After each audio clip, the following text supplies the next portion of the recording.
मौलवी कंपाऊंड येथील युसूफ हाईट्स हे जे इमारत आहे, याच्यामध्ये ए, बी आणि सी अशा 3 विंग्ज आहेत. या इमारतीबाबत आमच्याकडं तक्रारी प्राप्त झाल्या होत्या. त्या तक्रारी प्राप्त झाल्याच्या नंतर टाउन प्लॅनिंग विभागाकडनं याची पूर्ण चौकशी करण्यात आली आणि त्यानंतर जे बांधकामकर्ते आहेत त्यांना देखील याबाबत कागदपत्र सादर करण्याची संधी देण्यात आली. तपासामध्ये महानगरपालिकेला असं आढळून आलेलं आहे, की या ठिकाणच्या ए आणि बी ही जी इमारत आहे, या इमारतीला दिलेली परवानगीपेक्षाही जास्त परवानगी त्यांनी मजले बांधलेले आहेत.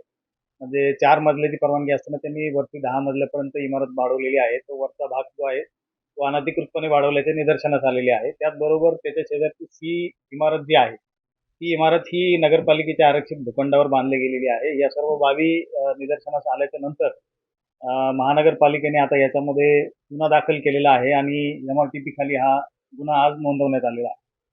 आणि यापुढे देखील आता हे गुन्हा नोंदवल्याच्या नंतर पुढची जी कारवाई आहे, ती देखील कारवाई महापालिका याच्यामध्ये करणार आहे. तर लोकांची फसवणूक होते अशा प्रकरणात, परंतु जे अधिकारी आहे नगर रचनाकार किंवा संबंधित ज्यावेळी ते प्रभाग अधिकारी यांच्यावर काही कारवाई कधी होणार की नाही?